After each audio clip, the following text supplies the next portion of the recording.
সাধারণ জনগণই বলির পাঠা। কারণ সাধারণ জনগণ যাই করুক না কেন সবখানেই ভোগান্তির শিকার হয়, যার কারণে সাধারণ জনগণই বলির পাঠা হয়।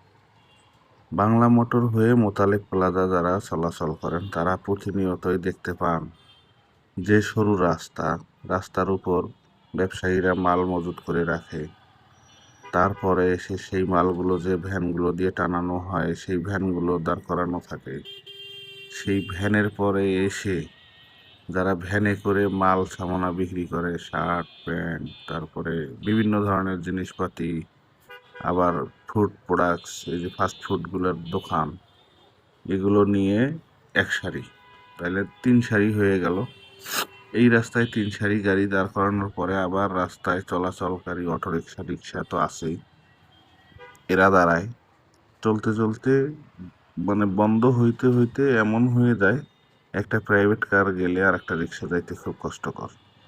মোটর সাইকেল আরোহী যারা আছেন তারা প্রতিনিয়ত এই জিনিসগুলো ফিল করেন, ভোগ করেন, ভোগান্তির শিকার হই।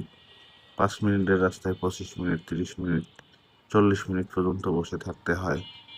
কারণ এখানে কোনোদিন আমি দেখলাম না, অনেক চলাচল করছে এই রাস্তা দিয়ে।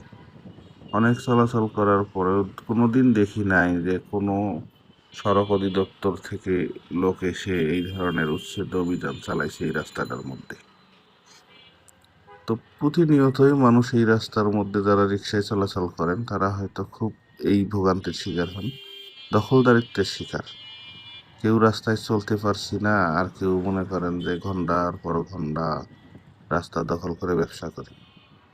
কেউ আবার বছরের পর বছর দোকানের সামনে নিজের বাপের সম্পত্তি মনে করে মাল সামানা এমনভাবে ঠিকা দিয়ে রাখে যে জিন্দিগিতে এই জায়গার থেকে সরানো লাগবে না, এই ধরনের প্ল্যান করে প্রোগ্রাম করে রাখে।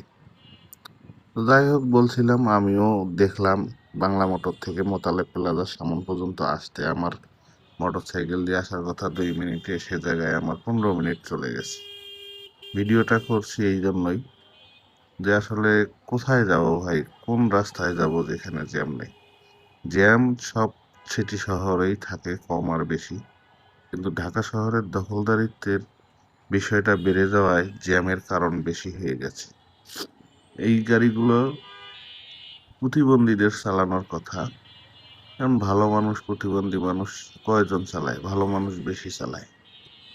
জীবিকা নির্বাহের জন্য কাজ করবে, চালায়, সমস্যা নাই, কিন্তু নিয়ম নাই, কানুন নাই, কোন জায়গায় কখন দাঁড় করাবে না করাবে